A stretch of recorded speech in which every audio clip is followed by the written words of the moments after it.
Alors que le patron de Facebook, Mark Zuckerberg, témoignait il y a peu de la pression qu'il avait subie du gouvernement Biden pour ne pas publier certains contenus, notamment les effets secondaires des vaccins et pour suivre le narratif des gouvernements.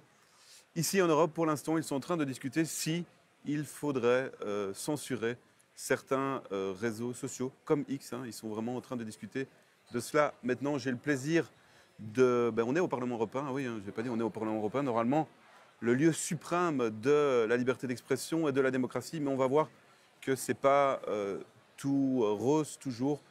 Et je suis ici sur à l'initiative de Virginie Joron, députée européenne. Bonsoir, bonjour Virginie On Joron. ne sait plus, on travaille trop. On travaille fort. Avec Jean-Marc Sabatier, que certains d'entre vous connaissent, qui est docteur en biologie cellulaire et microbiologie, directeur de recherche au CNRS et notamment l'auteur du livre Covid long, effet indésirable du vaccin, un des nombreux livres qu'il a écrit, avec Estelle Fougère, journaliste scientifique. Bonjour. Bonjour, merci pour votre à vous tous et invitation. merci à Virginie Joron pour l'invitation. Oui, c'est normal. Oui. Virginie, juste pour commencer, il n'y a pas beaucoup de députés européens qui prennent l'initiative de parler de la liberté d'expression et de ce qu'on a vécu depuis 4-5 ans par rapport au Covid. Et on y reviendra parce qu'il y a beaucoup de choses à dire. Ils sont très peu, au fait, alors que... Ils sont quasi inexistants, j'ai envie de dire, puisqu'effectivement, lors de la précédente mandature, vous aviez quand même quelques rebelles, comme Madame Michèle Rivasi qui n'est plus là. Et aujourd'hui, dans cette nouvelle mandature, je pense que je suis la seule, avec Christine Anderson, qui a été reconduite. Et je peux dire que oui, nous allons continuer ce combat parce qu'on l'a vu durant ces 4 années de chasse aux sorcières. Et pour moi, c'est un honneur d'avoir monsieur Jean-Marc Sabatier et Madame Estelle Fougère avec nous parce qu'ils vont nous prouver que nous avions raison. Et vous avez raison de commencer cette émission en parlant des réseaux sociaux, de la volonté du Parlement européen qui veut supprimer notre liberté d'expression. Et pour cause, parce que la crise sanitaire nous a démontré le pire des mesures liberticides, le pire dans la volonté de ne pas vouloir mettre en avant des discussions autour du vaccin, autour du Covid. Et c'est vrai qu'en lisant ce livre, nous apprenons encore beaucoup de choses. Et c'est important qu'aujourd'hui, encore en 2025, nous puissions débattre des effets indésirables du vaccin, parce que moi, on m'a empêché d'en parler. On m'a empêché d'en parler lors de la commission spéciale Covid. C'était un sujet... Une chape de plomb Tout à fait, une chape de plomb et en plus une chasse aux sorcières. C'est-à-dire interdiction de parler du sujet. On l'a vu, Mark Zuckerberg l'a annoncé il y a très récemment qu'il avait été contraint de suivre la politique de Biden durant la crise Covid en mettant en avant qu'un seul narratif et surtout en censurant, en bloquant des comptes qui auraient permis finalement d'avoir un débat sur cette question. Et c'est une question qui revient encore aujourd'hui et encore pire qu'avant parce que maintenant la crise est derrière. Même si, peut-être on en parlera, il y a quand même des achats de vaccins qui continuent, en toute opacité d'ailleurs. On voit bien que le danger aussi pour eux, donc cette liberté d'expression, elle se traduit par des annulations d'élections. Aujourd'hui, en Roumanie on le voit, ce sont des années qui sont importantes en termes de démocratie. Je sais qu'aujourd'hui, en venant au Parlement ici à Bruxelles, vous avez été accueillis par une grande banderole magnifique, énorme, pour vous rappeler que c'est la démocratie en action. Et puis moi, je le vois tous les jours, c'est plutôt la dictature en action. Oui, parce que ce qui fait peur, et les invités peuvent réagir aussi, c'est que plutôt que de se dire Zuckerberg révèle les tentatives, même l'intimidation, c'est même pas des tentatives, du gouvernement Biden pour nous faire dire ce qu'ils veulent entendre, plutôt que l'Europe de réagir en disant mais c'est scandaleux, nous allons faire vivre la liberté d'expression. Il y a un commissaire européen et d'autres qui réagissent en disant on va censurer désormais les réseaux sociaux parce qu'il n'y aura plus de... comment ils appellent ça, modération. En fait, ce n'est pas de la modération, c'est la censure. Et puis l'hypocrisie totale, c'est de faire croire qu'ils protègent les citoyens européens. Attention, nous sommes vertueux, nous voulons vous protéger des interférences. Alors que l'on voit très bien que depuis des années, des interférences et des ingérences, il y en a toujours eu au Parlement européen, mais pas d'un autre type. Ici, Bruxelles, c'est la capitale du lobbying. 50 000 lobbyistes, donc des influences, il y en a tous les jours. Je pense que derrière moi, ceux qui passent, vous allez voir, ils ont des badges et ce sont des lobbyistes Pfizer, Moderna, ils sont là. Il faut arrêter d'être hypocrite. Non, là, il y a une peur, ils ont la trouille. Ils ont la trouille de ne plus maîtriser le narratif de leurs médias à eux. Ils ont la peur, effectivement, puisqu'on voit bien que qu'est-ce qui leur a fait peur? Avant, quand c'était Jack Dorsey qui avait les manettes de Twitter, ça ne leur a pas posé de problème qu'il ferme le compte de Donald Trump quand il a perdu les élections. Incroyable, hein. Ce qui a été incroyable. Il n'y a eu aucun mouvement pour, pour critiquer et pour contester cette action. Personne n'a rien dit. Mais là, en fait, ce qui les dérange, et c'est ce que j'ai rappelé ce matin, parce que j'étais au marché intérieur, on a eu encore un débat le DSA. Ce qui les dérange, en fait, c'est que M. Elon Musk n'épouse pas leurs idées. Et puis, il a soutenu Donald Trump. Et puis, comme Mme Taylor Swift ou Beyoncé ou De Niro ou Schwarzenegger ou autres qui sont aussi des influenceurs, ils n'ont pas fait recette. Vous voyez donc que toute cette gauche moralisatrice, ces fameux démocrates, sont en transe parce qu'ils sont en train de voir qu'ils perdent tous les moyens qu'ils avaient pour manipuler, réinformer les gens dans un seul sens. Et c'est vrai qu'aujourd'hui, on apprend qu'ils veulent carrément supprimer les plateformes qui ne rentreraient pas dans leur moule. Moi, je l'ai vu en France avec une socialiste. Alors, on disait avant, les socialistes, des valeurs humanistes qui sont pro-liberté. Ben moi, depuis que je suis ici au Parlement, j'en ai pas vu un pour, par exemple, parler de ce sujet, critiquer le fait que je ne puisse pas exposer ici, avec l'aide des associations des victimes des effets indésirables. Personne ne s'est insurgé. Oui, c'est important à dire ça. On vous a refusé. On a refusé d'accueillir des associations de victimes du vaccin Covid, même de Covid long, qui puissent ici exposer avec des photos, avec des éléments tangibles de leur malheur. Ça m'a été refusé. Pourtant, Jean-Marc Sabatier, Estelle Fougère, vous en parlez beaucoup, les effets secondaires, on peut dire, certains disent même primaires en fin de compte, hein, du vaccin et du Covid long, on fera la différence après. Il y en a, hein, il y en a énormément et de plus en plus, c'est d'ailleurs assez effrayant. On ne veut pas faire peur aux gens, mais dites un peu ce que vous voyez. D'ailleurs, le préfacier Laurent Vinet, qui énumère tout ce qu'il a vu dans son cabinet, qui est médecin généraliste, et c'est assez effrayant. Oui, des médecins généralistes dans mon village. Alors, en fait, on voit énormément donc, de Covid long, qui sont issus soit d'une infection naturelle, soit d'une vaccination. Et on en voit beaucoup issus d'une vaccination, en fait, parce qu'il y a énormément de protéines spike produites. Et ce Covid long, il est dû à un dérèglement du système rénine-angiotensine qui va être induit, en fait, par la protéine spike virale ou vaccinale. Alors, il y a des Covid longs aussi qui sont dus à des réactivations de microbes dormants, hein, des virus de type herpès, Epstein-Barr virus, etc. Donc ça existe aussi. Mais disons que les injections vaccinales sont en grosse partie aussi responsables justement des effets secondaires. On parle d'effets secondaires post-vaccinaux. Alors, beaucoup de personnes disent que ce n'est pas possible parce que l'injection vaccinale, c'est une molécule qui est injectée, enfin des molécules sont injectées et il n'y a pas de virus. Et en fait, c'est faux, c'est mal connaître justement l'origine des pathologies Covid. Ces pathologies de la Covid et du Covid long, en fait, elles proviennent d'un dérèglement d'un système physiologique qui est hormonal et enzymatique et qui est ubiquitaire, qu'on retrouve partout, dans tous nos organes et tissus, au niveau du système nerveux, système immunitaire. C'est le système rénine-angiotensine. Oui, c'est ça. Vous dites qu'il est plus important que le cerveau, c'est lui qui régule tout, en fait. Oui, il régule tout parce que, par exemple, vous parlez du cerveau, mais c'est lui-même qui pilote le cerveau. Toutes les cellules nerveuses, neurones, oligodendrocytes, astrocytes, cellules microgliales, elles ont toutes, en fait, un système rénine-angiotensine, et ce système rénine-angiotensine pilote le fonctionnement de la cellule. Donc, ce n'est pas le cerveau qui commande, c'est vraiment... Et donc, les effets sont multiples, turbocancer, myocardite, Parkinson, Alzheimer, oui, parce schizophrénie que, en fait, même, j'ai lu. Oui, schizophrénie, oui.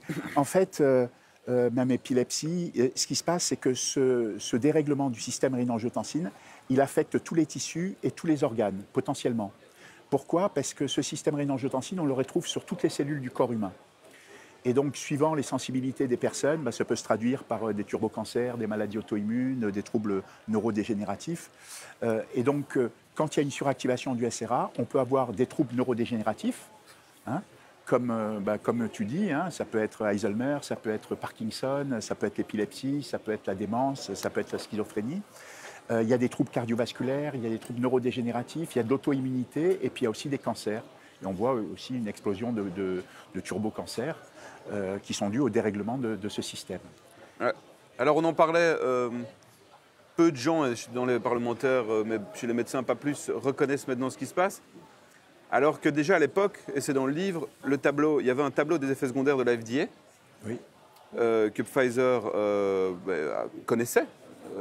Et, donc page 317, donc c'est même pas que maintenant on découvre ce qui se passait, c'est qu'on le savait déjà.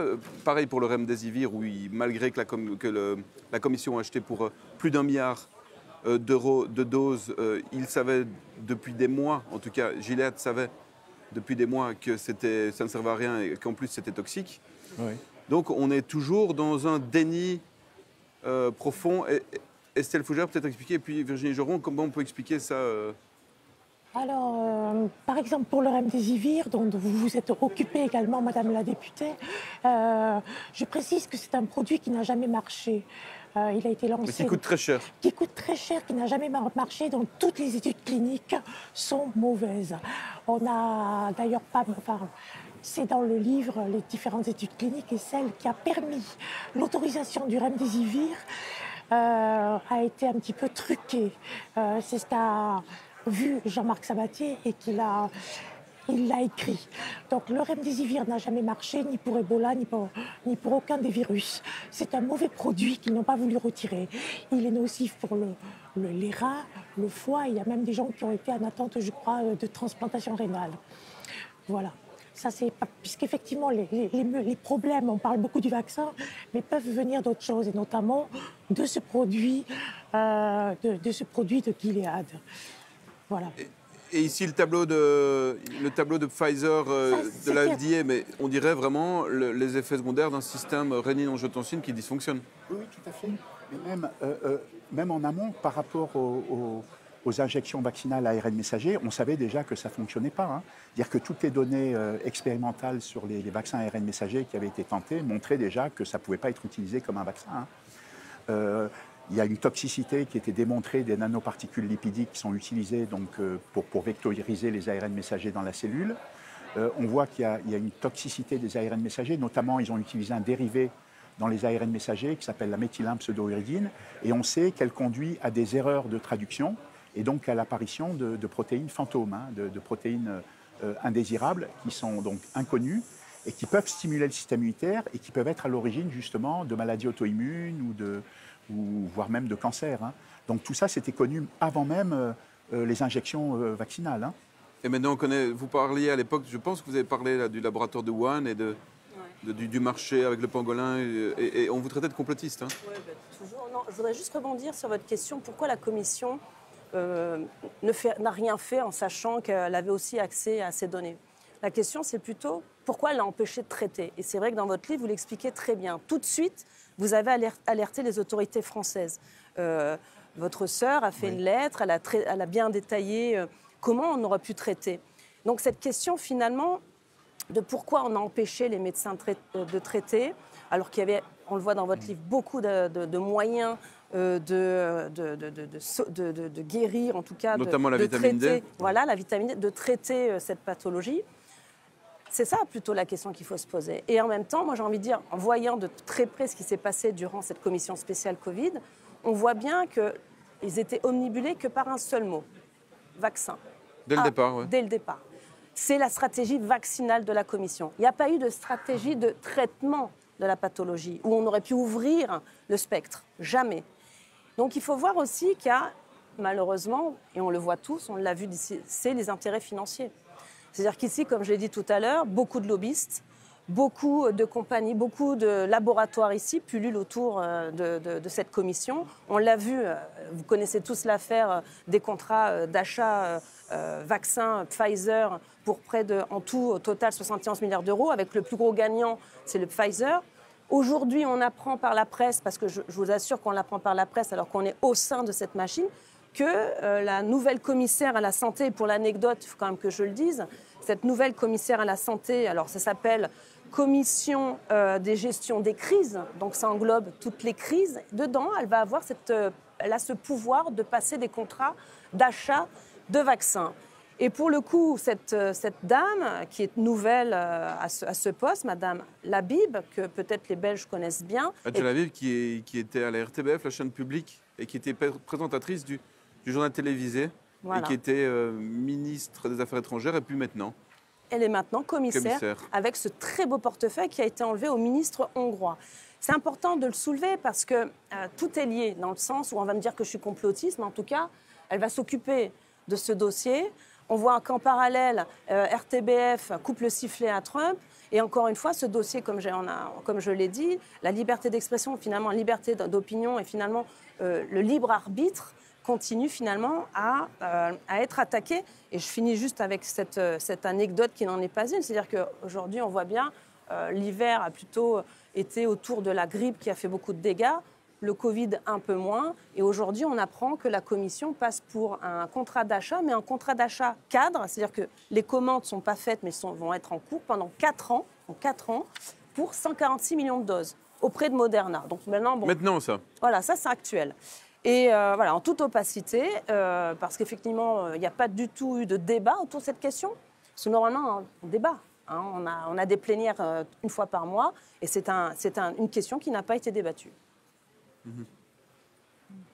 Je voulais juste dire que pour qu'un vaccin en urgence puisse être accepté, il fallait dire qu'il n'y avait aucun traitement qui pouvait marcher. Ouais. Parce qu'il pouvait y avoir un vaccin, mais pas en urgence.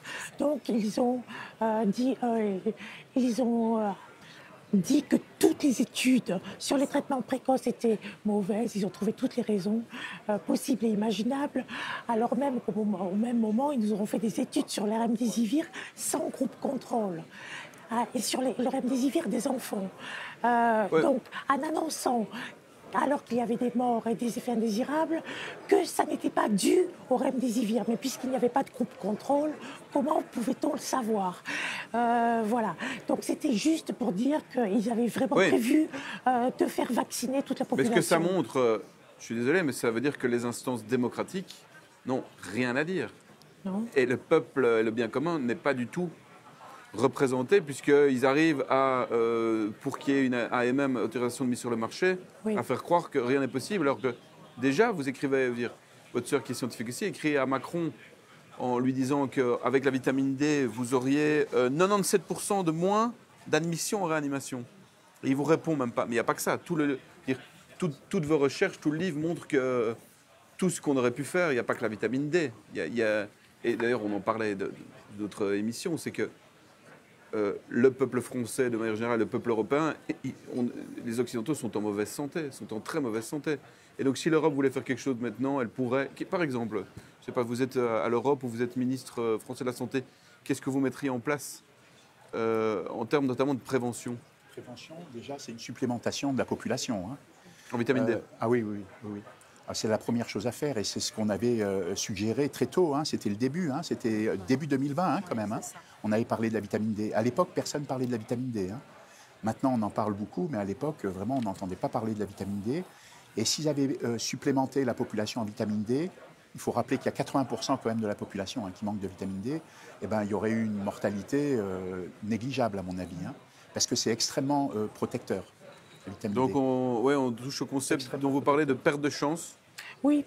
Mais de nouveau, est-ce que déjà on pourrait porter plainte par rapport à ça? Absolument. Donc rappelez peut-être le concept de perte de chance. C'est un concept juridique qui fait que les citoyens peuvent se porter devant la justice quand ils estiment qu'ils ont eu une perte de chance, c'est-à-dire qu'on ne leur a pas donné toutes les chances d'être soignés ou d'être guéris. Alors après, c'est le juge qui va... Mais tout le monde, parce que si on fait le lien avec l'autorisation de mise sur le marché qui nécessitait d'avoir aucun traitement, on peut quasiment dire que tous les peuples européens et occidentaux ont une perte de chance. Oui, mais il y a eu des décisions, même au-delà des traitements précoces, beaucoup plus insidieuses. Le 18 mai 2020, ils font paraître un texte en disant, on a remarqué que l'azithromycine, l'augmentation des prescriptions d'azithromycine. Et il n'y a pas eu d'études cliniques par rapport à ça et par rapport au Covid. Et nous conseillons, et ils conseillent tout le long l'amoxicilline, sur lequel il n'y avait pas eu d'études cliniques non plus. Et justement, l'azithromycine et Jean-Marc va y revenir certainement, l'antibiotique qui a une action antivirale qui marche et pas l'amoxicilline. Donc vous voyez, au-delà, il y a eu énormément de détails où on voit que ils ont tout fait pour mettre des choses qui ne marchaient pas. Voilà, exactement. et interdire celles qui fonctionnaient. Je suis désolé, c'est pas être complotiste. Je voulais juste rajouter quelque chose par rapport à la vitamine D, parce que souvent on entend dire la vitamine D, c'était pas si bien que ça, parce qu'ils ont supplémenté en vitamine D, notamment en Angleterre, et il y a eu une mortalité élevée. Alors il faut savoir que la supplémentation qui a eu lieu justement en Angleterre, elle était minable. Hein. C'était 408. 408, c'est rien du tout. Il fallait des doses très très supérieures. Il fallait des doses au moins 20 fois supérieures. Il fallait monter les taux plasmatiques de calcidiol au-dessus de 50 nanogrammes. Et là, ce n'était pas du tout le cas, hein, 50 nanogrammes par millilitre. Et là, ça aurait été très protecteur. Et d'ailleurs, on le voit, hein, parce que sur pratiquement toutes les personnes qui sont admises en soins intensifs sont des personnes qui sont complètement carencées ou très insuffisantes en vitamine D. Hein. Donc on voit bien qu'il y a eu beaucoup de fautes. Et c'est pour cette raison que moi, dès le départ, je pense que j'ai été la première à avoir mis sur le sujet des... Parce qu'effectivement, on ne pouvait pas parler de traitement. On avait déjà cette stratégie vaccinale mise en place, des effets indésirables. Et on a proposé au Parlement un fonds d'indemnisation européen, notamment en taxant les super profits des vaccins Covid pour la recherche et indemnisation des victimes. Il faut déjà qu'ils le reconnaissent pour ça. C'est pour ça, mais au moins on avait le sujet sur la table. Donc en fait, une raison individuelle, c'est quoi? C'est-à-dire qu'un député, il propose ce sujet en commission, notamment en Envie. Donc Envie, c'est la commission qui s'occupe de la santé et qui aurait permis de débattre du sujet et surtout de mettre au cœur, comme vous l'avez dit, de ce Parlement où il y a quand même des décisions importantes qui ont été prises. Je rappelle que c'est ici qu'on a voté le pass sanitaire. C'est ici que ça s'est décidé. Et puis après, toute la stratégie derrière qui s'est mise en place. Donc des sujets, en plus maintenant qu'on voit avec le recul que nous avions raison, qu'il y a un vrai problème d'effets indésirables. Je ne parle pas de la responsabilité du manque de mise sur le marché ou d'autorisation de traitement pour les médecins, puisque ça, finalement, maintenant, c'est passé à la trappe.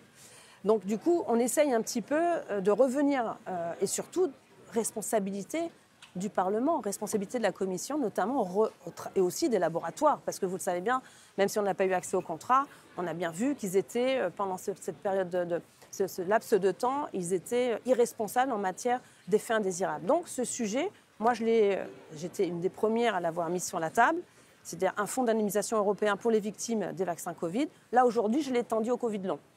Et je souhaiterais que les laboratoires qui font des super profits réintègrent, en tout cas la Commission leur impose de prendre une partie de ces bénéfices pour la recherche, notamment autour du Covid long, parce que est-ce qu'il y a un traitement aujourd'hui? Est-ce qu'il y a un protocole? Parce que c'était une des questions que nous avions vues lors de la commission spéciale Covid, parce qu'effectivement, il n'y a pas de traitement aujourd'hui, il n'y a pas de protocole, notamment autour du Covid long, parce qu'on peut encore parler du Covid long, mais pas du tout des effets indésirables liés au vaccin Covid, même si on voit que tous les jours, il y a, après des batailles de longue haleine, des reconnaissances de liaison entre le vaccin et la pathologie. Oui, et en plus, il semblerait que parfois, ils mettent tous les effets indésirables du vaccin dans le Covid long. Exactement. C'est pour ça qu'au départ, moi, quand j'étais dans le dossier de ce fameux rapport spécial, j'étais un peu froide. Je voulais vraiment qu'on distingue les deux. Ouais.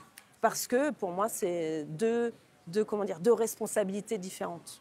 Entre celui qui pousse à se vacciner et le Covid long, c'est une fatalité qui est plutôt due à la maladie. Que le vaccin, quand on a un effet désirable qui est dû au vaccin, là, c'est la responsabilité juridique est complètement différente. Donc, je ne voulais pas qu'on les mette ensemble. Et puis Jean-Marc Sabatier peut peut-être expliquer que quand on se vaccine, même sur un Covid long, ça ne fait qu'aggraver encore et encore. Voilà. Oui. Il faut distinguer deux choses, en fait, dans ces vaccins. C'est que d'une part, ils stimulent effectivement le système immunitaire, puisqu'il y a une production d'antigènes, en fait, de multiples antigènes. Il n'y a pas que la spike, hein, puisqu'on voit qu'il y a plus de 25% en fait, de molécules inconnues qui sont produites. Donc, il y a une production de la spike, mais on voit qu'il y a des effets donc, délétères directs de ces vaccins, quoi. Pour moi, il n'y a pas de différence, disons, entre un Covid long post-vaccinal et un Covid long infectieux. Pour moi, c'est la même chose parce que les mécanismes, en fait, sont les mêmes. Les mécanismes, c'est une dérégulation du système rénine-angiotensine.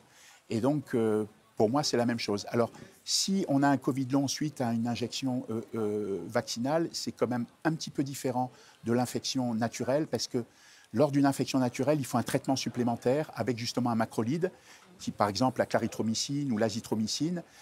Pourquoi? C'est parce que quand on a une infection naturelle, le virus SARS-CoV-2 a une activité particulière, c'est-à-dire il a une activité bactériophage. C'est un virus qui est capable d'aller infecter des bactéries, notamment des bactéries intestinales. Il infecte notamment des bactéries gram-négatives, anaérobies, parce qu'il peut rentrer, en fait, il n'y a pas la paroi de muréine, et ça permet donc au virus de rentrer dans le microbe. Et quand il est dans le microbe, il est protégé en fait du système immunitaire. Et donc, il est important d'utiliser un antibiotique qui va tuer ce microbe pour libérer en fait les particules virales pour pouvoir les neutraliser. Parce qu'à ce moment-là, il est un petit peu protégé en fait dans le microbe. Alors, il y a des molécules qui fonctionnent, hein, il y a des traitements qui fonctionnent. Alors après, ça dépend beaucoup des personnes. Il y a des molécules, il y a des choses qui fonctionnent pour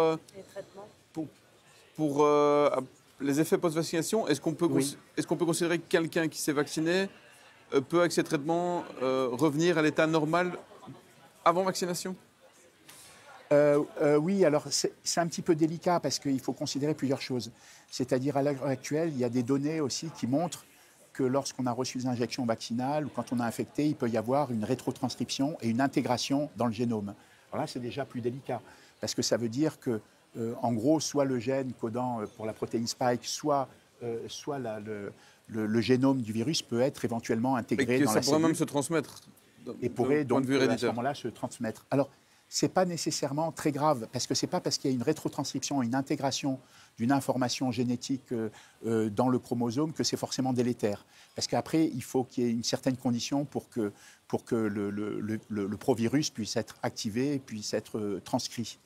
Et il faut savoir qu'on a au total 23% du génome humain, hein, si on compte les LTR, hein, les longues répétitions terminales, qui proviennent de microbes, notamment de rétrovirus. Hein. Donc, ce n'est pas parce qu'on a une information génétique qui provient d'un virus que c'est nécessairement délétère.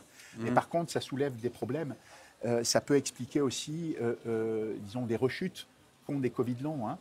Des rechutes, justement, parce qu'à certains moments, il peut y avoir des réactivations, en fait, par exemple, du virus ou une production de nouveau de protéines spike qui entraînent des effets délétères. Hein.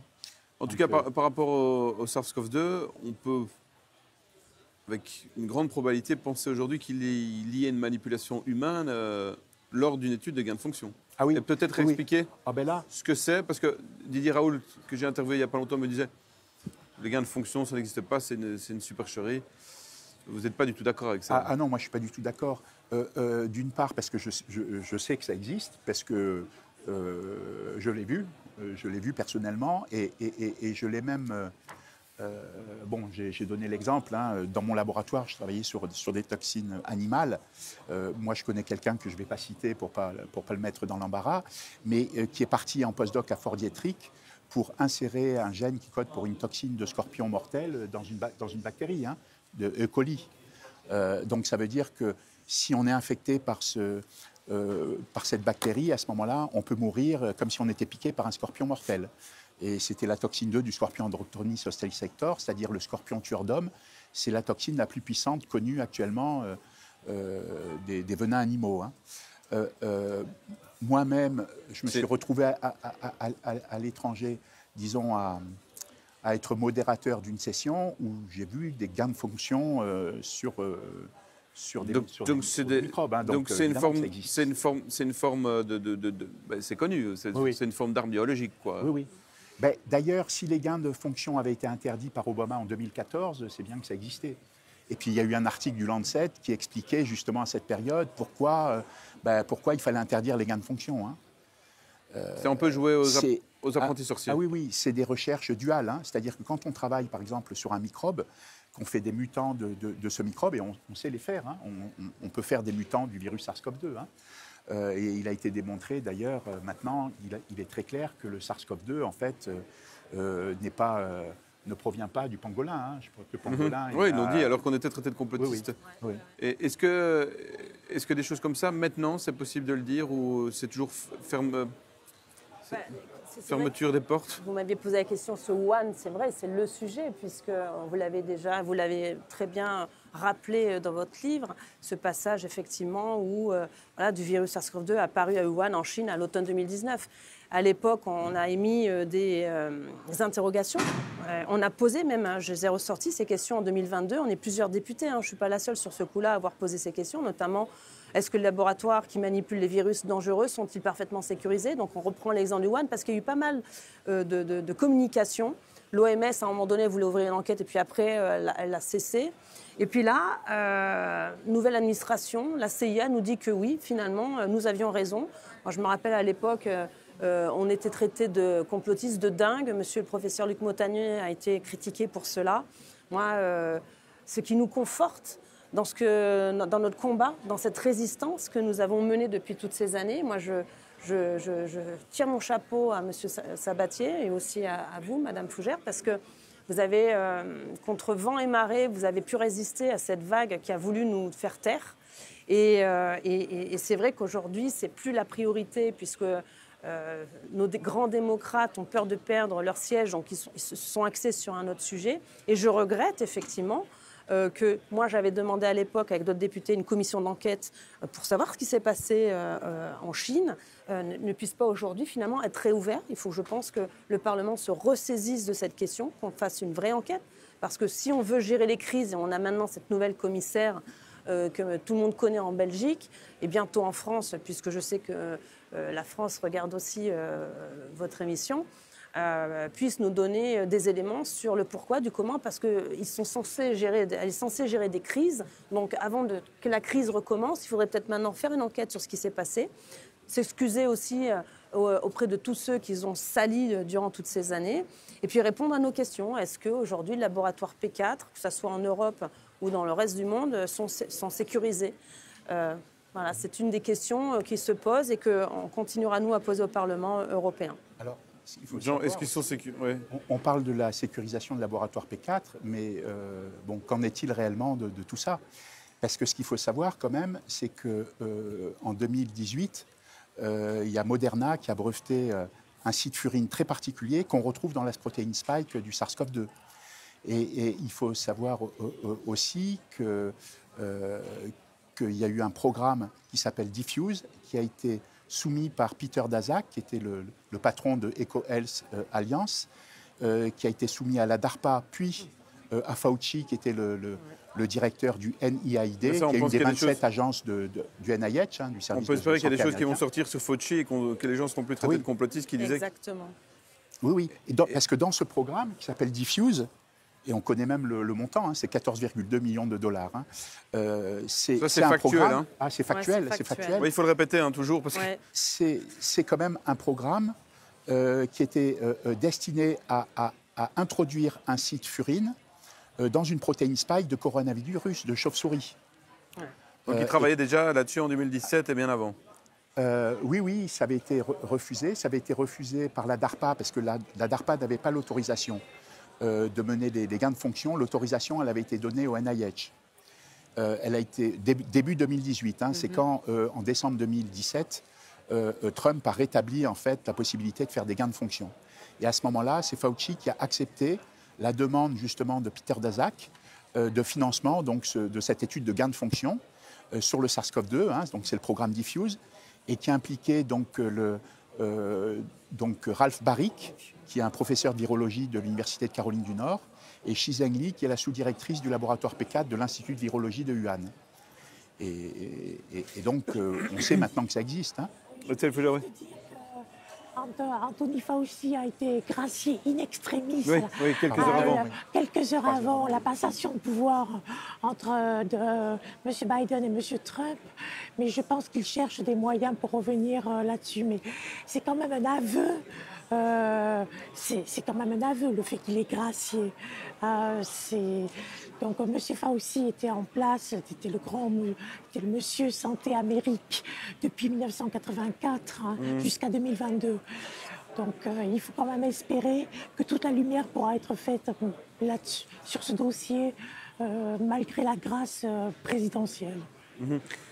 Pour revenir sur le Covid long et la différence avec l'injection, on sait que maintenant les pompes funèbres, nous, en tant que journaliste, je l'entends, les pompes funèbres sont débordées, les morgues, il y a une baisse de la natalité énorme. Mais le problème, c'est que les journalistes qui ne veulent pas voir, réfléchir, investiguer, et les politiques vont toujours mettre ça sur le Covid long. Bah oui, il y a une baisse de la natalité, mais moi j'ai d'ailleurs rencontré un médecin qui me dit ça, mais la baisse de la natalité, mais c'est le Covid long. La mortalité, les morts naissances, c'est le Covid long. Donc, c'est ça. Oui, mais c'est le Covid long aussi post-vaccinal. C'est ça le truc. Ouais. C'est que le Covid long, ce n'est pas un Covid long nécessairement dû au virus. Et je veux dire, il y a quand même beaucoup de Covid longs qui sont post-vaccinaux. Hein. Donc ça peut être les deux. Hein. Ça peut être une infection plus une injection vaccinale. Pourquoi ? Parce que ces injections vaccinales font produire énormément de protéines spike. Et c'est la protéine spike qui pose aussi problème. Il n'y a pas que ça, parce qu'il y a les nanoparticules lipidiques, il y a beaucoup de choses qui posent des problèmes. Mais disons que les protéines spike posent des problèmes, et on parle même de spikeopathie, hein, c'est des pathologies induites par la protéine spike, justement, parce que la protéine spike, virale ou vaccinale, peut dérégler, peut suractiver le système rénine-angiotensine. Et en fait, ces vaccins, que ce soit le Spikevax de Moderna, ou le Comirnaty de Pfizer-BioNTech, ils font produire énormément de protéines spike par l'organisme. Comme je disais, par exemple, le Comirnaty, on vous injecte en forme adulte 30 microgrammes d'ARN messager. Ces 30 microgrammes d'ARN messager, ça correspond à 14 000 milliards de molécules d'ARN, donc c'est énorme. Et quand on reçoit, pour les personnes qui ont entre 5 ans et 12 ans, c'est le tiers de la dose, donc 10 microgrammes. Et pour les personnes entre 6 mois et 5 ans, c'est le dixième de la dose, c'est 3 microgrammes. Et de manière totalement arbitraire, hein, quand on vous lit, parce qu'aucune étude n'a été faite sur le nombre de grammes qu'il fallait donner, puisque un autre vaccin le Spikevax, c'est 100 microgrammes. 100 microgrammes, donc 100 microgrammes, ça fait 47 000 milliards de molécules d'ARN. Et les premiers, enfin, quand ils ont été utilisés au début, les enfants, ils prenaient les formes adultes, hein, je veux dire. Donc, si c'est le Pfizer, ils prenaient les 30 microgrammes, ou ils prenaient 100 microgrammes avec le Moderna, hein. Donc ça montre bien que ça a été fait un peu n'importe comment. Hein. De toute façon, ils n'auraient jamais dû être mis sur le marché. On entend beaucoup, de toute façon, ceux qui sont contre ces vaccins ARN messagers, ce sont des anti-sciences, ils ne veulent pas des progrès de la science, et c'est tout l'inverse. C'est-à-dire que cette technologie n'est absolument pas au point. Aujourd'hui, elle n'est pas au point. Et toutes les données expérimentales montrent que ce n'est pas au point. Et donc c'est quand même incroyable que c'est pu être utilisé, justement, hein, que la technologie a été utilisée, sauf si c'est pour d'autres objectifs, hein, justement, réduction de population ou autre, hein, ça c'est le complotisme extrême, mais bon, il y a de quoi se poser des questions, parce que le fait que, par exemple, ils veuillent à l'horizon 2030 changer absolument tous les vaccins actuels, même ceux qui ne posent pas de problème du tout, sur lesquels on a un recul de plusieurs décennies, en fait, ils veulent tous les changer par des vaccins ARN messagers. Et là, ils développent beaucoup de vaccins ARN messagers auto-amplifiants, qui sont les pires de tous. Mais c'est pas nécessairement, c'est pas une complotiste. Quand on voit qu'ils ont donné du Rivotril en France, le décret Rivotril, à des personnes âgées, alors que dans la notice, ils disent surtout de ne pas donner ça à des personnes en insuffisance respiratoire grave. Certains médecins ont clairement dit que c'était une forme d'euthanasie. Oui, donc, Alain Houpert, oui. Alain Houpert avait dit ça, sénateur. Oui, surtout, même il y avait un politique qui était du côté de Marseille, qui a vu dans sa maison de retraite 35 personnes décimées par le Rivotril, et qui a dit c'est honteux parce que ces personnes n'ont pas eu la chance aussi de recevoir les traitements précoces. Parce que même une personne âgée... C'est Richard Galli, maire de Mougins. Voilà, exactement. Ah oui. Et même une personne âgée bien soignée, même avec des comorbidités, peut guérir du Covid. Est-ce que le problème central maintenant, c'est pas... Parce que plein de choses ont été dites. Un manque de vue, un manque de débat. Un manque de volonté, je pense. Oui, mais est-ce qu'ici, on pourrait, au Parlement européen, le lieu qui devrait être le lieu des débats, est-ce qu'il y aurait moyen de faire une commission où on fait venir des Perronnes, des Henri Onco, et qu'on... mais moi, avec plaisir. Et qu'on le médiatise surtout. Alors, je vais vous rappeler un peu ce qui s'est passé durant cette commission Covid, et je pense qu'il faut la remettre sur la table. Moi, j'avais proposé à ce qu'il y ait des statistiques Parce qu'on le voit bien, vous avez un prisme scientifique sur le Covid long et les effets secondaires. Moi, j'ai un prisme plutôt juridique. Moi, je veux savoir qui est le responsable. Parce qu'on le voit dans les effets secondaires, il y a quand même 12 000 morts. Alors, est-ce que c'est le vaccin? Est-ce que c'est le Covid long la pathologie qui a amené à cette fatalité? Parce qu'il faut des responsables. Moi, c'est comme ça que, voilà, on est politique. Moi j'ai besoin d'un responsable. Et comme vous, dans la recherche, vous avez besoin de savoir d'où vient le virus. Moi, j'ai besoin de savoir quel a été l'élément déclencheur.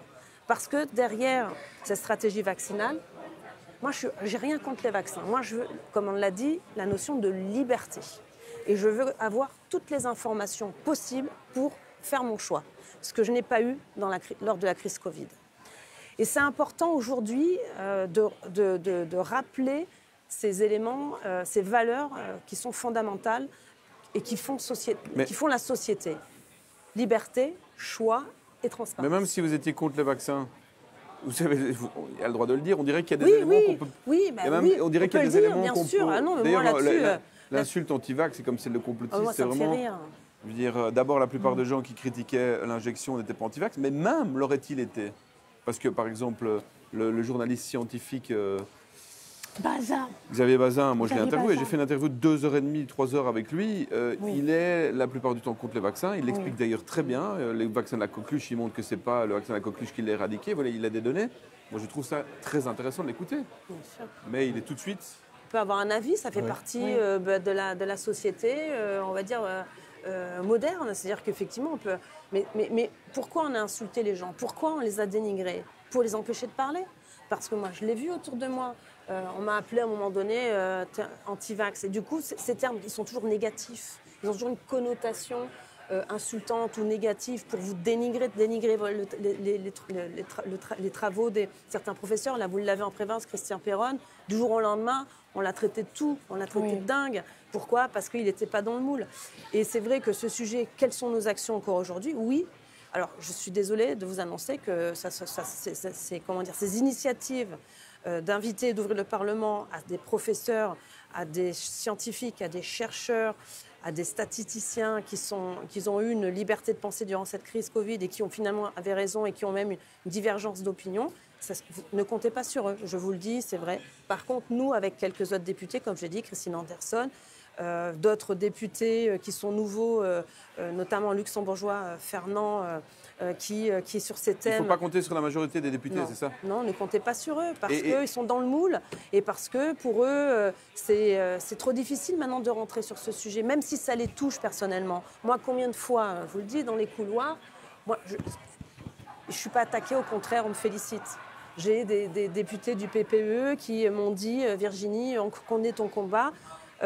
Politiquement, je ne peux pas y aller, mais sache que mes enfants, je ne les ai pas fait vacciner. Mais combien j'en ai vu comme ça? Donc c'est un manque de courage généralisé. Exactement, parce qu'ils ont peur du qu'en dira-t-on, parce qu'ils ont peur de ces médias qui ont un pignon sur rue, ils ont peur de perdre leur siège, parce qu'aujourd'hui, c'est mal vu. Mais aujourd'hui, enfin, je dirais, c'était mal vu, qu'il y a quand même une nouvelle tendance qui est en train de se mettre en place, parce que vous l'avez dit, il y a beaucoup de morts. Il y a beaucoup de pertes. Il y a encore un peu cette omerta de savoir d'où ça provient. Quand on voit tous ces décès de jeunes personnes, ça pose question. Donc c'est pour ça que moi je reviens. J'étais juriste, je travaillais dans les assurances. Donc moi j'ai besoin de stats, j'ai besoin de savoir d'où ça provient pour prendre après et de justifier notre action. Donc moi je demande, et je vais reposer la question, dans toutes les commissions, on veut des stats, on veut de la recherche, on veut savoir d'où, quand vous avez ces décès, on les a vus, c'est même pas mes répertoires, c'est ceux de pharmacovigilance, c'est même de Eudravigilance. Qui fonctionnent pas très bien. On est à combien là? Alors dans les derniers chiffres, j'étais à 12 000 morts, issues fatales. 17 millions de personnes qui auraient eu des symptômes persistants après le Covid ou la vaccination. Donc maintenant, ils mettent Covid ou vaccination. 1,7 million d'effets indésirables qui seraient vraiment dus et signalés à l'Agence européenne du médicament. Donc j'ai envie de dire, je lui ai posé la question à l'EMA. Ok, vous avez ces stats, mais il faut aller chercher d'où ça provient. Et à partir de là, il faut prendre après les bonnes décisions. Par exemple, cesser de passer des commandes auprès de Moderna, qui va fournir son vaccin Spikevax à 17 pays, dont la France. Et vous avez raison de le dire, de l'annoncer, la tendance, parce que moi, je l'ai vu, les BioNTech et compagnie, qui viennent ici au Parlement nous vendre effectivement de l'ARN messager. Mais en plus, ce qu'ils demandent, c'est moins d'études. Vous savez, il y a plusieurs phases, hein, vous êtes mieux à même de Encore augmenter l'expliquer. la vitesse de mise sur le marché. Ils prennent pour exemple, écoutez, on a sorti le vaccin en 9 mois, on peut le refaire demain. Donc ils ne veulent plus toutes ces différentes phases qui permettaient l'autorisation sur la mise sur le marché. C'est ce qu'ils nous demandent à nous parlementaires. Et il y a un très fort lobbying autour de cette question. Et là aussi, je dis, on restera en alerte et on s'opposera effectivement à ce type de demande. Parce qu'effectivement, il y a des pays émergents comme l'Inde, j'y étais il n'y a pas longtemps, il n'y a pas de brevet, il n'y a pas d'autorisation. C'est un peu le Far West. Mais effectivement, on est en concurrence avec eux. Mais je dois dire que nous avons des normes de sécurité qui fonctionnent et on a une vision plus à long terme qu'à court terme ou moyen terme. Parenthèse, si on pense au bien commun, Jean-Marc Sabatier, est-ce qu'on fait des nouveaux vaccins? Est-ce qu'on prend du temps pour faire ça? Ou est-ce qu'on essaie tout simplement que les gens aient une bonne immunité, de faire de la prévention? À mon avis, c'est pas je crois qu'on ne souhaite pas que les gens aient une bonne immunité. C'est ça, mais non, mais puisque ça fait là, pas ils le business de développent Pfizer. des... je veux dire, les vaccins actuels, on considère qu'ils sont conventionnels alors qu'ils sont complètement expérimentaux. Hein. Je parle du Comirnaty et du Spikevax. Et là, on développe quand même en usage humain des auto-amplifiants, et même pour les animaux, en médecine vétérinaire. Hein. Ouais. Ça représente à l'horizon 2030 quand même 500 vaccins, dont 120 en médecine humaine. Et donc, c'est très, très délétère. Là, il y a déjà les canards, il y a des porcs, il y a des porcs, il y a des volailles qui sont injectés. Ouais. On parle, par exemple, il y a différentes plateformes. C'est un vrai dossier, ça aussi. Oui. Ben, ça tombe bien parce que... Ben, le CEBA, par exemple, hein, le CEBA qui a été utilisé pour injecter des canards, qui sont injectés déjà depuis l'été 2023. Hein. En fait, c'est un vaccin ARN messager auto-amplifiant. Et à la place d'avoir l'antigène correspondant à la spike, c'est l'antigène, c'est l'hémagglutinin H5. Et donc, c'est pour lutter contre le H5N8, d'après la notice. Et il est déjà utilisé. Hein. Ouais. Et cela pose des problèmes aussi. Ouais, mais ça tombe bien parce que... Et il y a des nanoparticules lipidiques, nanoparticules ferriques, il y a du squalène dedans. Il y a tous les adjuvants aussi. Hein. Ah ben dedans, ce qui est dramatique, c'est que dans un vaccin ARN messager auto-amplifiant, comme ceux qui sont utilisés en médecine vétérinaire hein, et en médecine humaine, hein, il faut savoir qu'il y a un vaccin auto-amplifiant, justement, qui est utilisé déjà depuis quelque temps au Japon, qui a été autorisé par les autorités sanitaires japonaises et qui a reçu donc l'avis favorable des experts de l'EMA, justement, le COSTEV, qui va être donc utilisé ici. Alors celui-là est très dangereux. Pourquoi? C'est parce qu'il va coder, en plus de l'antigène, il va coder pour le complexe réplicase. Le complexe réplicase, c'est un système enzymatique qui provient d'un virus, hein, soit un flavivirus, soit un alphavirus. Et c'est un complexe enzymatique qui permet de copier de l'ARN en fait en ARN. C'est-à-dire que ça va copier l'ARN messager auto-amplifiant en ARN complémentaire. Et le risque alors concrètement? Le risque, c'est que ça va fabriquer le brin complémentaire de l'ARN messager auto-amplifiant, et ce brin complémentaire, à son tour, va être copié. Et à ce moment-là, la seconde copie de cet ARN messager va être complètement identique à l'ARN messager auto-amplifiant.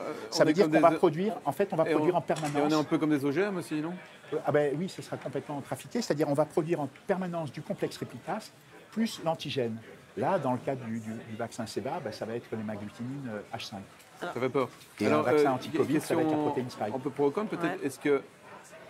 Est-ce qu'il ne faudrait pas que... Bon, on n'arrivera pas à ça tout de suite, mais est-ce qu'il ne faudrait pas que les lobbies de Pfizer n'aient pas place ici On l'a demandé parce que... En fin de compte, c'est scandaleux. Pfizer, BioNTech, c'est des multinationales qui ne cherchent qu'à faire de l'argent. Je sais. On l'a demandé, pardon. Et puis c'est de la corruption, quoi. Parce qu'on sait qu'ils payent les gens, on sait qu'ils offrent des voyages.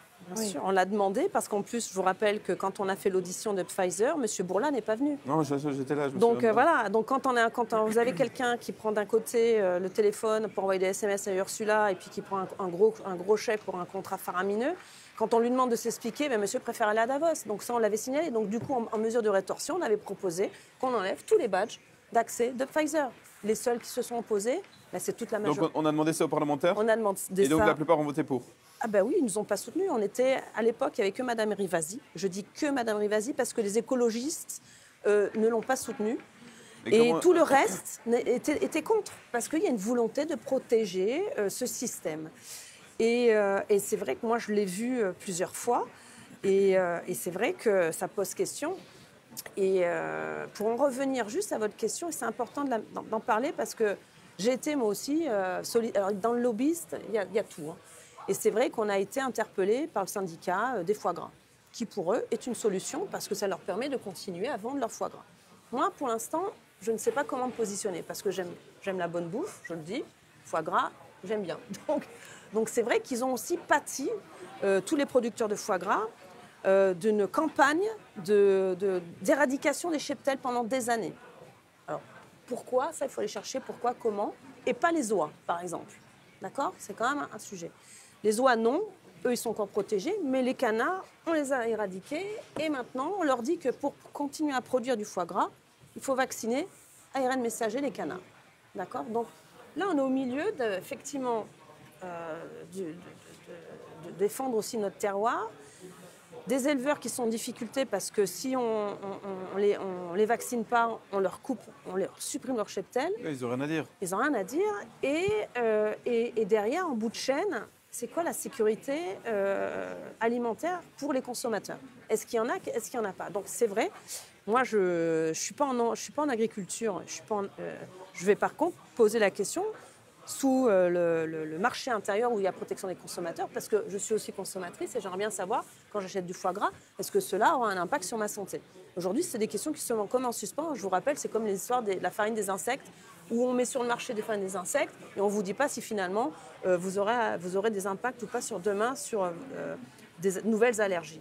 Donc effectivement, je vous remercie d'avoir remis en lumière cette question, parce qu'effectivement, je ne sais pas, est-ce qu'aujourd'hui, on sait si des canards vaccinés qui vont finir dans notre assiette va avoir un impact sur notre santé? Oui, c'est possible. Hein. Alors il faut savoir que les élevages de moins de 250 canards n'ont pas l'obligation de vacciner leurs bêtes.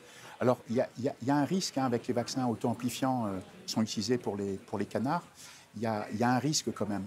Parce que les gens disent que de toute façon, ça ne pose pas de problème que ce soit un vaccin à ARN messager.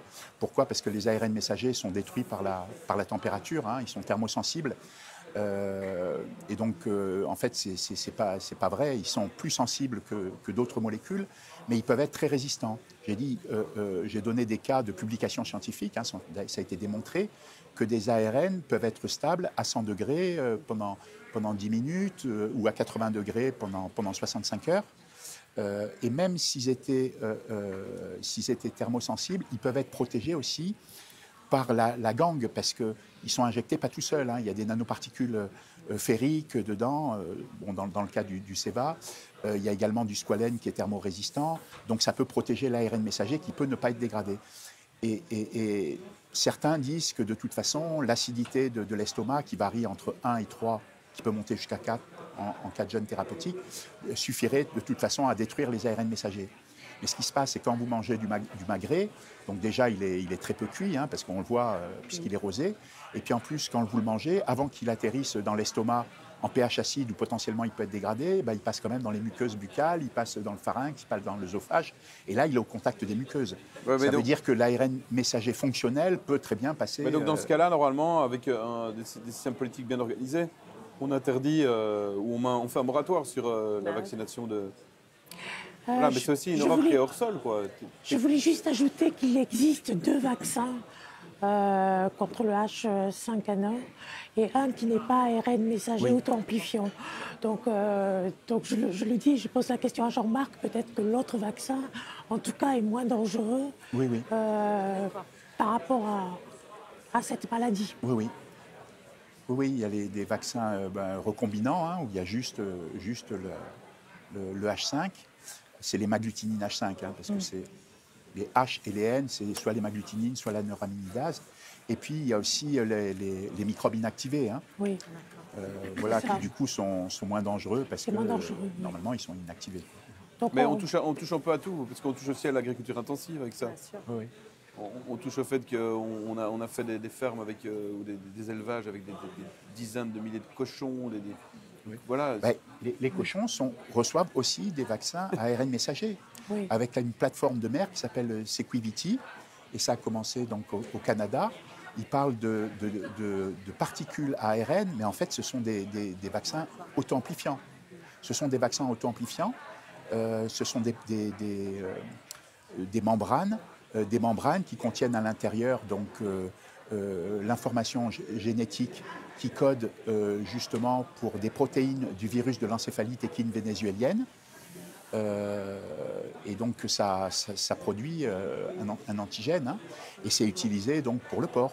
Il y a des porcs qui ont été injectés avec ça. J'ajoute qu'il est très difficile aujourd'hui de trouver les informations sur les vaccins auto-amplifiants. Beaucoup de choses sont cachées.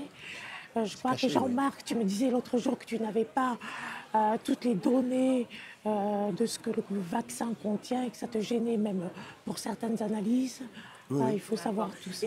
Et est-ce que, juste c'est une piste de réflexion, du coup maintenant, parce que moi je n'étais pas au courant que les porcs étaient aussi vaccinés à ARN messager, si on ne lit pas la presse spécialisée, on n'est pas forcément au courant. Mais je me place aussi... Même sans la lire, hein, voilà. souvent c'est caché. Hein. C'est caché. Ils parlent de vaccination, il faut vraiment fouiner. D'accord, il faut fouiner. Oui, pour savoir que les particules ARN, en fait, c'était des auto-amplifiants, il faut quand même chercher. Hein. C'est pas évident à trouver. Donc voilà, encore une fois, on parle de transparence, on parle de protection des consommateurs. Est-ce qu'il serait judicieux, dans toute cette piste de réflexion, d'utiliser l'étiquetage pour permettre aux consommateurs de savoir quel type de viande a été élevée, sous quelles conditions, et même aussi le vaccin? Est-ce qu'il faut aller jusque-là? Oui, il faudrait surtout qu'au départ, il y ait des vrais tests mis en place, hein, c'est-à-dire des vrais tests sur ces vaccins ARN messagers. De toute façon, à mon avis, ils sont pas utilisables maintenant, mais ils le seront pas plus tard, hein, parce qu'on ne maîtrise rien dedans. Hein. On ne maîtrise pas en fait la production de l'antigène, qui va être variable. Hein, c'est-à-dire que si vous injectez 2 personnes avec la même quantité d'ARN messager, ils ne vont pas produire nécessairement la même quantité de protéines spike ou tout autre antigène. Hein. Après, on ne sait pas quel va être le catabolisme, c'est-à-dire la dégradation de ces ARN messagers. On ne sait même pas où atterrissent ces nanoparticules lipidiques qui sont utilisées. Parce qu'on sait que c'est capté par les organes reproducteurs, on sait que ça peut être capté par le cerveau, par différents organes, alors que ce n'est pas censé le faire. Donc il y a une toxicité qui est liée aussi aux nanoparticules lipidiques. Il y a vraiment une toxicité de ces produits. Parce que quand on injecte cet ARN messager, ces vaccins, il faut considérer 2 choses. Ça va stimuler le système immunitaire, puisque ça va produire des protéines, hein, quelles qu'elles soient, que ce soit le vrai antigène ou des protéines inconnues. Donc ça va stimuler le système immunitaire. Si on cherche des anticorps dits, entre guillemets, neutralisants, on va en trouver. Mais d'un autre côté, ça va produire aussi, à plus long terme, des anticorps facilitants. Et puis surtout, ça va déglinguer la personne qui les reçoit. Parce qu'il y a un côté délétère direct. C'est pour ça aussi que c'est beaucoup plus grave que l'infection au SARS-CoV-2. Oui. Puisqu'il y a les nanoparticules, il y a les protéines lipidiques. Ah oui, il y a tout un tas de cochonneries. Tout un ensemble qui fait. C'est pour ça que je pense que c'est important de rappeler. Et aussi pour contrer ceux qui diront, mais tu vois, je le rappelle, c'est le Covid long. Oui, c'est ça. Il y a beaucoup moins d'enfants en Europe, mais c'est le Covid long en Occident.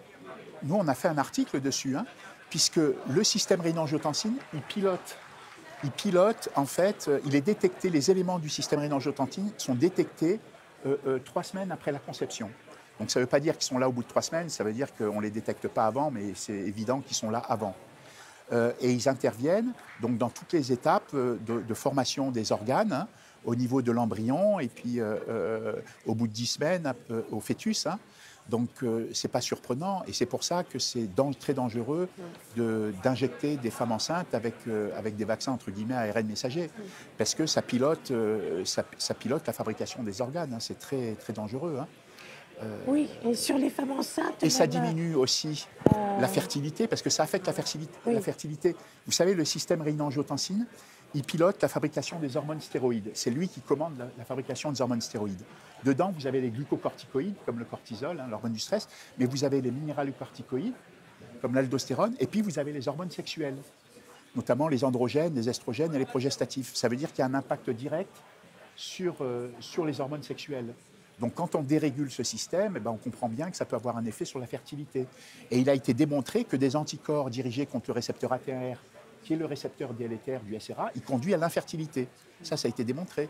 Ça existe, il y a des travaux scientifiques. On n'avait jamais eu un aussi faible taux de naissance aujourd'hui que depuis la Seconde Guerre mondiale. Depuis 2021, je crois que ça a baissé de 2,4%, je crois. Oui, mais en plus, dans les documents Naissance. officiels de Pfizer, ils n'ont jamais dit de faire vacciner les femmes enceintes.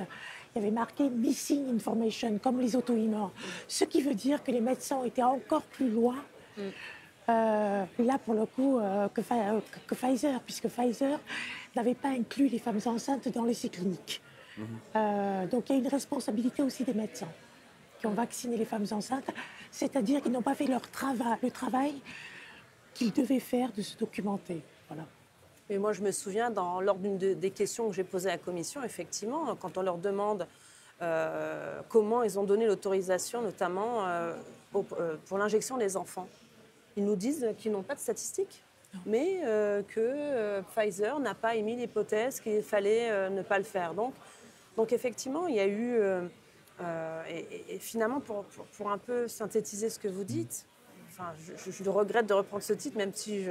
Même pas, en fait, apprenti sorcier, j'ai envie de dire apprenti sorcier au niveau scientifique, apprenti sorcier à la commission. En fait, on a déjà vu, pour moi, et moi je l'ai vu durant ces années, des laboratoires requins qui sont là que pour vendre leurs produits. Et c'est cela qui a fonctionné durant ces dernières années. Une anecdote, hein. Le premier contrat que Mme von der Leyen a contractualisé, c'est auprès du laboratoire CureVac, qui a décroché une aide de l'Union européenne. Je me souviens, quand j'ai vu ça, je me suis dit, déjà, je ne connaissais pas CureVac. Et ils ont décroché, à l'époque, je crois, 700 millions d'euros. Ils ont produit zéro. Et ils n'ont pas remboursé. Et ils n'ont pas été poursuivis. Donc, on se dit, voilà le monde dans lequel on vit ici à Bruxelles. La commission qui n'est pas transparente, qui contractualise, on ne sait pas pour qui ni pourquoi. On voit là, avec cette affaire de Moderna qui continue, qui va pendant 4 ans, des accords avec certains États membres. Et comment ? Ouais. 15 États. Moi, j'ai 17 pays, dont la Oui, France. 2. Ah oui, 17 plus, oui. Le Oui, patron d'accord. de Moderna, Stéphane Bancel, est devenu milliardaire en Oui. en tout cas multimillionnaire en quelques mois. Hein. Voilà, et puis je pense qu'ils veulent relancer un peu la machine, donc il faut un peu les aider, parce qu'il faut savoir que Pfizer, pour lequel on a eu le plus gros contrat, a réuni à négocier d'étaler ses commandes jusqu'en 2027. Et jusqu'en 2027, bon, on est encore en 2025, c'est-à-dire que même s'il n'y a pas de commande, ils ont négocié des dommages et intérêts. L'annulation de la dose, vous savez, de 20 € la dose, c'est passé à 10 € la dose annulée. Voilà, là, ici, c'est l'argent qui domine ces institutions. Ouais, donc Alors, il y a des actions en Covid, justice quand même. on l'a déjà dit, mais le Covid... Comment ? Il y a des actions en justice. Ouais, ben, Oui, Certaines ont été gagnées, même s'ils ont fait un recours, un pourvoi. Mais celle de Maître Arnaud Durand et de Thibault Saint-Martin, pour le moment, c'est très bien. Et je pense que ça va se multiplier. Ce que révèle le Covid, c'est un scandale beaucoup plus politique que sanitaire, qui met à nu les institutions soi-disant démocratiques et tout un système qui ne fait pas des dysfonctionnements, mais qui est structurel. Parce que même vous, Monsieur Sabatier, vous avez été censuré. Oui, on a sorti un livre, c'est des articles censurés par Google. Voilà. En fait, au début, ils n'étaient pas censurés, et puis comme ils commençaient à être bien lus, les 2 derniers avant qu'ils censurent tout, hein, on faisait 1 million de vues par jour, hein, en 24 heures. Et donc, on a fait 10 millions de vues au total. Et là, Google a censuré tout le... Voilà, là, ça devenait insupportable pour eux. C'est-à-dire que le patron a été obligé de déréférencer. Sinon... Mais vous aussi, non ? On ne vous a pas censuré ? Ah oui, nous, on nous a enlevé nos aides publiques à la presse. Il faut le On dire, m'a il faut le enlevé ma carte de rappeler. presse. Il y a eu Oval Media aussi. Hein. Ouais. Ah ouais, on a tous les médias libres qui essaient de faire le travail du journaliste, de respecter la charte de Munich, sont systématiquement censurés, attaqués, on leur enlève l'argent. Non, c'est... Et puis Ça fait partie de la stratégie. Hein. On parle de démocratie. Mais la démocratie, il ne reste plus que le cadre. Le cadre est beau, nous sommes ici. Mais quand les décisions importantes sont prises par la Commission, qui n'est pas élue par le peuple, contrairement à vous, Madame la députée, nous et la démocratie, quand on ne permet plus le débat contradictoire, c'est l'élément fondateur de la démocratie, c'est de permettre aux gens de débattre, même s'ils ne sont pas d'accord.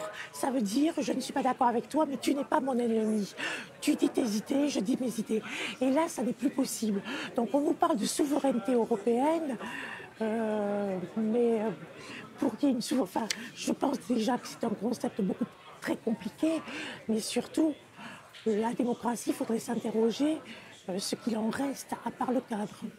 Ouais, tout à fait. La véritable liberté d'expression, c'est de dire à l'autre ce qu'il n'a pas envie d'entendre, hein, disait George Orwell. Exactement. Voilà, exactement. Moi, j'ai une citation beaucoup plus triviale, je crois que c'est de Woody Allen, démocratie, c'est cause toujours, et la dictature, ferme ta gueule. Donc, pour résumer un peu la situation, et je crois que c'est vraiment cette hypocrisie que nous avons vue parce qu'on était dans le sujet de la crise Covid. Et le fait que ça soit maintenant un retour de bâton, puisqu'on a Zuckerberg qui revient en arrière, qui nous annonce qu'effectivement nous avions raison et dans un certain sens parce qu'on défendait une autre idée. On a maintenant Elon Musk. Qu'est-ce qu'il nous a dit le lendemain de la victoire de Trump? Nous sommes les médias. Oui, parce que nous sommes les médias. Et nous l'avons été finalement, moi à mon petit niveau, parce qu'effectivement j'étais la seule sur le sujet au Parlement. Donc c'est vrai que j'ai une grosse chaîne YouTube. J'ai vu que mes interventions ont été beaucoup partagées. Je remercie d'ailleurs tous ceux qui l'ont fait. Parce que je me suis mis aussi à leur place. On a été dans un moment, dans un cocon où on nous empêchait de réfléchir, où on avait peur de dire qu'on n'avait pas envie de se faire vacciner. En fait, on s'est dit, attends, j'ai pas envie. Il y avait toute cette pression. On n'avait pas les informations. Heureusement que vous étiez là. Moi, je salue tous les jours le professeur Perron, vous, même Alexandre Orion-Caudet que j'ai reçu ici, même Christine Coton, toutes ces personnalités qui finalement sont sorties du bois. Monsieur Raoult aussi, parce qu'effectivement, on l'a écouté, il était sur les grandes chaînes de médias à l'époque, parce qu'ils nous ont permis finalement de nous rassurer et de nous dire peut-être que là, sur cette crise Covid, je ne vais pas y aller. Et je ne vais pas faire comme tous les moutons. Hein. Et donc, on a eu cette liberté. Effectivement, on l'a payé cher. Certains ont perdu, je pense aux suspendus. Hein, moi, je pense toujours à eux. Parce que moi, j'étais quand même confortablement, même si je devais me faire un test PCR pour venir ici au Parlement, certains ont perdu leur métier, ont perdu leur famille, parce qu'il y a eu beaucoup leur vie. Et ça c'est pour ça que j'en parle encore du dossier, et je trouve qu'il faut encore le mettre sur la table, parce que ce qu'on a vécu pendant 4 ans, la chape de plomb, un chasseur sorcière, maintenant le fait qu'il y ait une libéralisation réelle de la parole avec certains médias, eh bien, il faut en profiter. Déjà, moi je demande réparation. Oui. On avait raison. Que ceux qui maintenant, qui ont du mal à dire que nous avions raison, parce qu'il y en a quand même quelques-uns par fierté qui n'osent pas aller et dire oui, pardon, je m'excuse. Enfin, c'est pas grave. Mais maintenant, on est quand même là pour eux. Avec effectivement, vous proposez des traitements. Et vous avez étudié cette question qui est importante parce que, voilà, une fois qu'on a établi le diagnostic, il faut des traitements.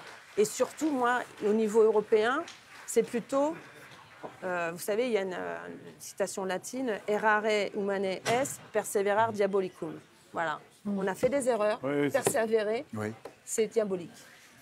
Alors, donc, ça serait peut-être la conclusion de mon intervention, mais voilà, on a fait des erreurs, il ne faut pas persévérer dans ces erreurs, et nous sommes là pour être un peu les garde-fous de ces gens qui ne veulent pas voir, et c'est vrai, ça fait peur de voir que cette commissaire, Madame Labib, qui sort de nulle part, ancienne journaliste, vous vous rendez compte, ancienne journaliste, elle se retrouve colpulsée pour contractualiser des contrats faramineux avec des laboratoires.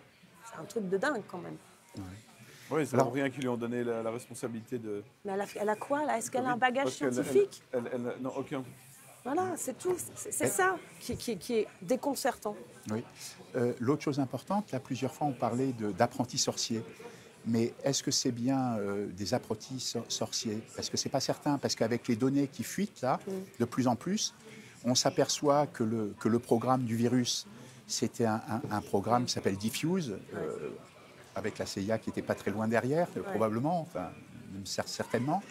Que les vaccins, c'est le programme Warp Speed, deuxième arme biologique, et puis derrière un programme qui s'appelle MK Ultra, de Psyops aussi, piloté par la CIA. Donc tout n'est vraiment pas très clair là-dedans. Disons que, et dans ce cadre-là, est-ce que c'est bien des apprentis sorciers ou justement des personnes qui savaient exactement ce qu'elles faisaient et qui recherchaient des effets délétères, en tout cas. En tout cas, il faut pouvoir le dire. Voilà, il faut pouvoir le dire. Il faut pouvoir le dire. On espère que 2025 Oui. Sera l'année de la vérité. Sera l'année de la vérité. Ça Ah, on a sera eu l'année de la entendu. vérité sûrement outre-Atlantique. Puisque Oui, la liberté tout à fait. d'expression, c'est l'amendement numéro 1. Et donc, M. Zuckerberg n'avait pas le choix de faire. Enfin, il avait le choix d'aller en prison. Il y en a certains parce qui que ont c'est peur. très grave ce qu'il a fait. Donc, il a préféré dire ce qui s'était passé pour sauver un petit peu sa peau, à mon avis, puisque la liberté d'expression, les Américains sont Bah, quand même très l'information attachés à ça. l'information peut sauver, mais l'information tue aussi. Hein. Ouais, ouais. La Oui. Ah oui. Oui. Si on fait une directement. fausse information avec un mot On de a vu, hein, propagande, Snowden, oui. ils ont essayé Oui. de le tuer. Les Wikileaks, voilà, oui. on a vu aussi cette hypocrisie où il y a certaines informations, dès que ce n'est plus le gouvernement qui la maîtrise, oui, ça peut tuer. Oui. Mais bon, moi, je reste optimiste parce que on défend nos intérêts. Hein. Je ne dis pas je suis pro-Trump, pro-américaine. Je dis qu'on a des idées qui sont à peu près identiques. On a des valeurs qui nous rassemblent.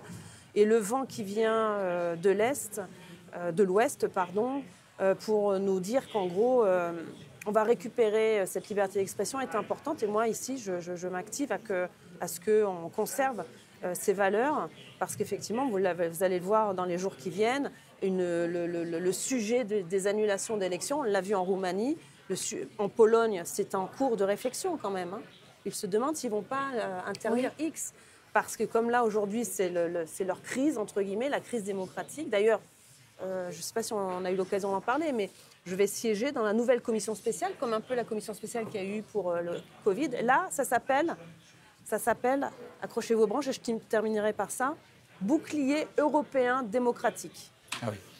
Vous voyez bien la Oui. sauce qui est en train Oui. d'être mise en Bah, dès place. qu'il y a Hein. démocratique, Ils ont bien- Voilà. c'est que ça l'est pas. Ils ont Voilà. bien parlé de cordon sanitaire médiatique sur l'RTBF quand Oui. ils ont différé le. Oui, non, le- mais le c'est discours tellement de Trump. ridicule. Mais voilà, je Voilà. pense qu'on a fait Le tour. pas mal le tour du sujet. De toute façon, on continue. Voilà. Et puis vous serez toujours les bienvenus. En tout cas, moi, si vous Merci. ne trouvez pas d'autres députés, vous pouvez toujours Ici, en sonner tout à cas, ma il y a porte. du. Non, mais je vous remercie parce que vous n'avez pas été nombreux à mener ce combat et à nous représenter. Mais vous non plus, hein. Puisque vous me représentez. Et moi, je me félicite quand la démocratie représentative marche aussi bien qu'elle existe. Mais j'espère que On continue. Moi, ça des va fois, je changer dis, à l'avenir. vaut mieux le petit caillou dans la chaussure. Il y en a qu'un, mais il embête. Ah oui. Et des fois, ça suffit. Oui, Merci absolument. Estelle Fougère. Merci à vous. beaucoup. Merci Jean Chouette. Merci à Merci vous. Virginie Alexandre. Laurent pour l'invitation. Merci à vous et j'espère à bientôt On faut qu'on continue. continue parce que je sais qu'en plus, ça ennuie beaucoup de monde. Il faut continuer. C'est très bien. Merci. Ils sont ennuyés, Merci. ils ont peur. Je crois que c'est un bon signe. À bientôt. À bientôt. À bientôt.